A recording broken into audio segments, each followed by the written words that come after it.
आज की हमारी वीडियो है फंक्शनल इंग्लिश के ऊपर। फंक्शनल इंग्लिश में मोस्ट इम्पॉर्टेंट क्या चीज़ आ सकती है, उसके अकॉर्डिंग मैंने यहाँ पे डाटा बनाया है। ठीक है, कुछ चीज़ें एक्स्ट्रा है इसमें। ठीक है, तो यहाँ पे जो आपको पिंक कलर में जो हाईलाइटेड दिख रहे हैं, ये मोस्ट इम्पॉर्टेंट में से मेरे अकॉर्डिंग है। ठीक है, अच्छा, तो फंक्शनल इंग्लिश जो पंजाब यूनिवर्सिटी को आएगी, उसमें ग्रामर पोर्शन में सबसे इम्पोर्टेंट है लेटर। कौन सा वाला?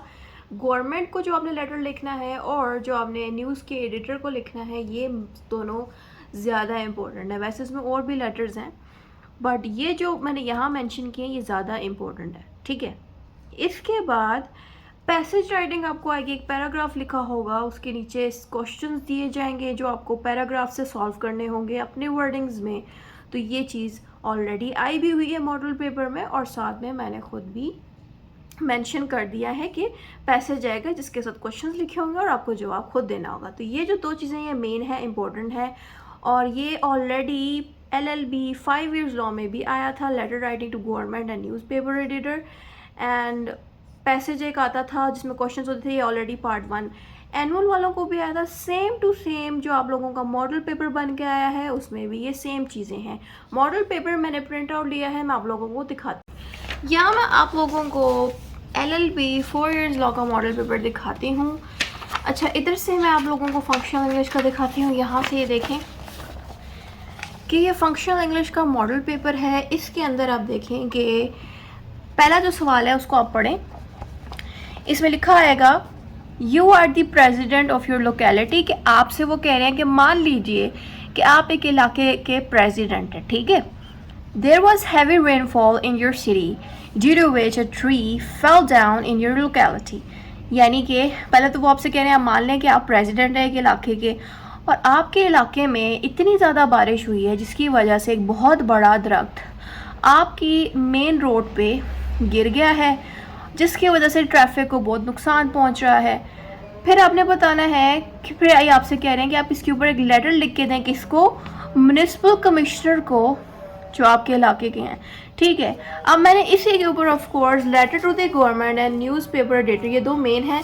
अब यहाँ से देखें, गवर्नमेंट वाला लेटर ऑलरेडी आ चुका है। ये गवर्नमेंट वाले लेटर्स होते हैं जिसपे किसी म्युनिसिपल या किसी डिपार्टमेंट का नाम लिखा जाता है। ठीक है, उनको गवर्नमेंट लेटर्स कहते हैं। ये चाहें तो आपसे न्यूज़पेपर वाला भी दे सकते हैं। ऐसा मैं क्यों कह रही हूँ, क्योंकि ऑलरेडी जो पुराना कोर्स है 5 years लॉ में, ये मेरे पास पुराने कोर्स का पेपर है, इसके अंदर ऑलरेडी इसी तरह की चीज़ें आई हुई हैं। ठीक है, और आपके मॉडल पेपर में भी इसी तरह का क्वेश्चन दिया गया। इसलिए मैंने आपसे कहा कि न्यूज़पेपर एडिटर इसमें और प्रिंसिपल को लेटर लिखना और गवर्नमेंट को लेटर लिखना इनको आया है, क्या पता आपको भी दे सकते हैं। वैसे तो खैर मैंने इस पर न्यूज़पेपर और गवर्नमेंट लिखा है, आप चाहो तो प्रिंसिपल वाला भी एहतियातन याद कर लेना। खैर उसमें तक कुछ है नहीं लिखने वाला, पर न्यूज़पेपर वाला किसी को लिखना नहीं आता, गवर्नमेंट वाला। तो इन दोनों के लिए मैं इंशाल्लाह कल इनकी वीडियोस डालूंगी। ठीक है, तो आप वो लोग लाजमी देख लीजिएगा, मेरे चैनल पे इनकी वीडियोस लाजमी आएंगी, आप लोग लाजमी देखें क्योंकि वो आपके काम आएंगी। सही है, अब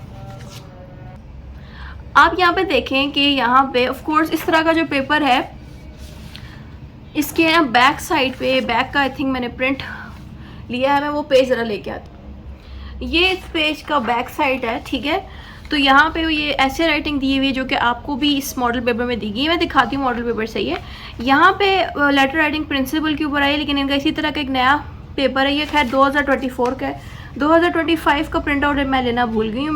मेरे फेसबुक पेज पे आपको सारे के सारे लेटेस्ट पेपर्स मिल जाएंगे। उसके अलावा मेरी एक वेबसाइट भी है, इस वीडियो के नीचे मैं लगा दूंगी, उधर भी इनके सारे लेटेस्ट पेपर्स मौजूद हैं 5 सालों के। वहाँ से ज़रूर देख लेना एक दफ़ा, क्योंकि उनको भी गवर्नमेंट, प्रिंसिपल और न्यूज़पेपर एडिटर, ये 3 मेन है जो मैंने अपने LLB पार्ट 1 वालों से कहा था 5 years का जब था, कि ये 3 अगर आपने याद कर लिए, इसी के अंदर से पेपर बन के आना है। और उसी तरह से ही हुआ। इसमें 2024 में प्रिंसिपल वाला उन्होंने दिया हुआ है, वैसे ही जो 2025 का पेपर हुआ है वो आप लोग देख लीजिएगा मेरे फेसबुक पेज से, वहाँ से आपको आइडिया हो जाएगा। तो इससे मैं आपको ये चीज़ इसलिए कह रही हूँ कि जैसे कि यहाँ पे भी इन्होंने ये गवर्नमेंट का दिया हुआ है, वैसे ही इनको भी एक गवर्नमेंट का दिया हुआ था। तो अगर आप न्यूज़पेपर गवर्नमेंट के अलावा प्रिंसिपल वाला भी याद करना चाहिए कर लें। वैसे तो प्रिंसिपल वाला आप लोगों ने इतनी दफ़ा दिया होगा लेटर, मैट्रिक में भी दिया हुआ है, FSC में भी दिया हुआ है, तो वो इतना मुश्किल नहीं है। तो इन 2 लेटर्स के ऊपर साथ प्रिंसिपल वाला भी इंशाल्लाह मैं अपकमिंग कल की वीडियोज़ में मैं डाल दूँगी। सही है, तो ये 3 पैटर्न्स अगर आपने याद कर लिए ना लेटर के, 3 पे प्रिंसिपल को कैसे लिखना है, गवर्नमेंट के इदारे को कैसे लेटर लिखना है और न्यूज़पेपर के इदारे को कैसे लेटर लिखना है। इसी की मदद से आपका लेटर वाला पोर्शन कवर हो जाएगा जैसे कि मॉडल पेपर में दिखाया गया। फिर उसके अलावा जो ग्रामेटिक पोर्शन है उसमें आर्टिकल राइटिंग आ सकती है, एक्टिव पैसिव और पंक्चुएशंस आ सकते हैं, ठीक है। टेंसेस और वर्ब्स की बात करें, इस पे मैंने पिंक कलर का निशान नहीं दिया क्योंकि मुझे डाउट है पता नहीं ये देना दें एग्जाम में, लेकिन जो आर्टिकल राइटिंग है, एक्टिव पैसिव पंक्चुएशन ये आ सकते हैं। ऐसा मैंने इसलिए कहा क्योंकि जो पुराना पेपर है एनुअल वाला जो 5 ईयर्स लॉ था उसमें देखें यहाँ पे पार्ट ऑफ स्पीच आई हुई है, आर्टिकल राइटिंग्स भी आए हुए हैं, एक्टिव पैसिव भी आए हुए हैं, चेंज जनरेशंस भी आए हुए हैं, तो इस तरह की चीज़ें हैं। तो जो चीज़ें यहाँ पे हैं क्या पता वो भी आपको दे सकते हैं, इसलिए मैंने यहाँ पे चेंज जनरेशन ऐड करना भूल गई हूँ। तो उसके अंदर चेंज जनरेशंस भी आ सकते हैं, एक्टिव पैसिव आ सकते हैं, पंक्चुएशंस आ सकती हैं। ये मुझे श्योर नहीं, इसलिए मैंने इसके साथ लिखा कि नॉट टू मच 100% श्योर, यानी कि मुझे 100% श्योरिटी नहीं है कि ये चीज़ आपको पेपर में दें, सिर्फ अंदाजे से कह रही हूँ क्योंकि जो पुराना कोर्स है LLB का पंजाब यूनिवर्सिटी का उसके अंदर दिया गया है, तो मुझे 100% श्योरिटी नहीं है कि ये आ सकता है। लेकिन जो letter to the government and the news editor, इन पे मुझे 100% श्योरिटी है कि ये आएंगे। उसके साथ जो पैसेज राइटिंग है यानी कि पैसेज लिखा जाएगा, यहाँ पे आपको दिखा देती हूँ कि जो पुराना कोर्स था LLB 5 ईयर्स लॉ था, उसी का पेपर मैंने सामने खोला हुआ है। इनके अंदर भी क्वेश्चन नंबर 8 में इनको पैसेज दिया गया है जिसके सब क्वेश्चंस होते हैं, इधर भी इन्होंने सॉल्व करना है। साथ में अगर मैं आप लोगों को आपके ही 4 ईयर्स लॉ का मॉडल पेपर दिखाऊं तो यहाँ पे क्वेश्चन नंबर 4 देखें, ये मॉडल पेपर है और इसके अंदर देखें रीड द फॉलोइंग पैसेज, इधर भी उन्होंने पैसेज दिया है और बैक पे इसके क्वेश्चंस होंगे। आपको दिखा देती हूँ, ये बैक पे इस तरह से क्वेश्चंस दिए हुए, तो आपको आइडिया हो गया कि मॉडल पेपर में और साथ में LLB के जो एनुअल कोर्स है उसके अंदर भी उन्होंने पैराग्राफ दिया है। इसीलिए मैंने कहा कि पैराग्राफ इंपॉर्टेंट है, इसलिए मैंने इसको पिंक कलर का निशान दे दिया। तो इस पे मुझे 100% श्योरिटी कि ये आएगा, लेकिन इन पे मुझे श्योरिटी नहीं है कि आएंगे कि नहीं। उसके साथ साथ सेंटेंस राइटिंग, साइनॉम्स और ये ईडियम्स, फ्रेजेस, ये जितने भी मैंने लिखे इनको भी मैंने पिंक कलर नहीं दिया, ये आपके कोर्स में मौजूद है। और यहाँ से चीज़ें थोड़ी बहुत आई हुई हैं पार्ट 2 के इंग्लिश के पोर्शन में, पार्ट 1 के अंदर भी थोड़ा बहुत आया हुआ है। और साइनॉम्स एंड एंटोनिमीज और इस तरह की बाकी की चीज़ें पंजाब यूनिवर्सिटी के फंक्शनल इंग्लिश जो BS के स्टूडेंट्स को पढ़ाया जाता है उनके कोर्स में ये आया हुआ है। यानी कि इसको मैंने पिंक नहीं किया, लेकिन इस तरह की चीज़ें ऑलरेडी दूसरे ईयर्स के स्टूडेंट्स को दी गई हैं। आप लोगों को भी ऑफ कोर्स दिया नहीं हुआ था क्योंकि आप लोगों का पैटर्न देखें तो पैटर्न में मुझे साइनॉम, सेंटेंस, एक्टिव पैसिव इसमें से कुछ दिखा नहीं, इसीलिए मैं इसके हवाले से कंफर्म नहीं कह सकती। लेकिन अगर आपने लेटर भी तैयार कर लिया, पैसेज भी तैयार कर लिया, तो समझ लें 2 सवाल तो आपने मॉडल पेपर के अकॉर्डिंग तैयार कर लिए हैं। बाकी वो जो आर्टिकल हो गया, active passive, tenses, verb, punctuation, जो बाकी की ओवरऑल ग्रामर है, ये सिर्फ आप समझ लें, इसलिए मैंने इसके साथ लिखा है जस्ट अंडरस्टैंड इट, कि आपको अगर समझा हो कि सेंटेंस में कितनी टाइप्स हैं, साइनॉम्स, एक्टिव पैसिव होते क्या हैं, ईडियम्स, फ्रेजेस क्या हैं, उसके साथ जो एक्टिव पैसिव होगा, जितनी भी ओवरऑल ग्रामर है उसको सिर्फ आप समझ लें तो इतना भी काफ़ी होगा, ठीक है। समझा होगा, क्वेश्चन अगर आ गया तो सॉल्व आप कर सकेंगे, सही। उसके अलावा ग्रामर में और भी बहुत कुछ होता है, जैसे कि नाउन्स क्या है, प्रोनाउंस क्या है, पार्ट ऑफ स्पीचेस के अंदर ये सारा कुछ आता है। तो इनके बारे में आपको पता होना चाहिए कि अगर उनमें से कुछ आ गया तो आप पेपर दे सकें, सही है। जो पक्का रटने वाला कोर्स है ना, जो याद रखने वाली चीज़ है, वो है passage writing, letter to government and news editor, ठीक है। अब हम आते हैं लॉन्ग वाले पोर्शन पे। तो लॉन्ग वाले पोर्शन से मुझे कंफर्म पता है कि 7C से आ सकता है, SU4R से आ सकता है, क्योंकि 7C से ऑलरेडी क्वेश्चन आया हुआ है। मैं दिखा देती हूँ यहाँ पे जो क्वेश्चन नंबर 3 है, explain the 7 C's of effective communication, ठीक है। 7 C's में ऑलरेडी उन्होंने मॉडल पेपर में दे रखा है, इसलिए मैंने यहाँ पे भी डाल दिया है, सही है। अब इनको मैंने पिंक कर दिया। उसके अलावा मैंने पब्लिक स्पीकिंग एंड कम्युनिकेशन वाले टॉपिक को भी पिंक किया है।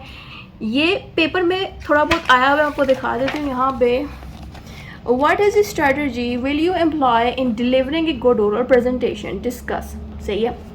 आपसे वो पूछ रहे हैं कि आप अपनी ओरल प्रेजेंटेशन कैसे दें। ओरल प्रेजेंटेशन मीन्स कि आप किसी ऑफिस में बैठे हैं किसी सीनियर के आगे, तो आप बात उनसे कैसे कॉन्फिडेंटली करेंगे, उसके हवाले से आपने इधर बातें बतानी है, ठीक है। तो इसका कुछ तरीके होते हैं। इसमें लिखना ये है कि आपको पब्लिक स्पीकिंग आपकी स्ट्रॉन्ग होनी चाहिए, यानी कि आपने पब्लिक के साथ इतना ज़्यादा बात किया हो कि आपकी कम्युनिकेशन बड़ी स्ट्रॉन्ग हुई हो। तो यही बातें, जैसे कि यहाँ पे क्लियर कट बात नहीं लिखी, लेकिन इस आंसर के अंदर आपने थोड़ा सा घुमा के चीज़ें ऐड करनी है कि एक इंसान को, एक एम्प्लॉय को जिसको जॉब चाहिए, उसको चाहिए कि वो पब्लिक के सामने कॉन्फिडेंटली बात करके कुछ हेडिंग्स डालनी है, तो वो वाला पोर्शन मैं तैयार करके चढ़ा दूँगी। ये 3 चीज़ें हैं जो मुझे ज़रूरी लगी, इसलिए मैंने आपको ये बताया कि 7 C's आपको आते हो, यहाँ से SQ 4 आवर्स आते हो, ये 2 अगर लॉन्ग आते हो तो मुझे लगता है काफ़ी है। उसके साथ साथ अगर आपको पब्लिक स्पीकिंग, कम्युनिकेशन और ऑडियंस के साथ इंगेज कैसे करना चाहिए इसके बारे में थोड़ा आता हो, इनमें हेडिंग्स क्या देनी है, वो सारा मैं कल की वीडियोज़ में दिखा दूँगी इंशाल्लाह, तो उससे आपको आइडिया हो जाएगा काफ़ी कुछ। सही है। उसके अलावा एक्स्ट्रा चीज़ें मैंने ये ऐड की हैं कि आपको understanding audience, interference, tone, active listening, यानी कि आपको ये भी पता होना चाहिए ऑडियंस के साथ कैसे इंटरेक्ट करना चाहिए, टोन कैसे यूज़ करें ऑडियंस के साथ बात करें। जैसे कि मैं भी आप लोगों से बात कर रही हूँ, मैं अपनी ज़बान उर्दू रख रही हूँ क्योंकि उर्दू पूरे पाकिस्तान की कॉमन ज़बान है, एक ही ज़बान है जो आसानी से समझ लगती है। ठीक है, यही चीज़ आपने नॉर्मली हेडिंग में इसके अंदर लिखनी है, तो इतना कोई मुश्किल नहीं है, इसलिए घबराने की बात नहीं है, क्योंकि LLB में इतना पेपर मुश्किल नहीं दिया जाता। ठीक है, कि आप लोग परेशान हो। सही है, तो मैं आप लोगों को ये पेपर के हवाले से और मज़ीद चीज़ें कल की वीडियोज़ में दिखा दूँगी, और मैं कोशिश करूँगी एक फंक्शनल इंग्लिश का पेपर भी प्रॉपर सॉल्व करके दिखाऊँ ताकि आपके लिए ये भी और ईजी हो जाए। बस इतना ही था इस वीडियो में।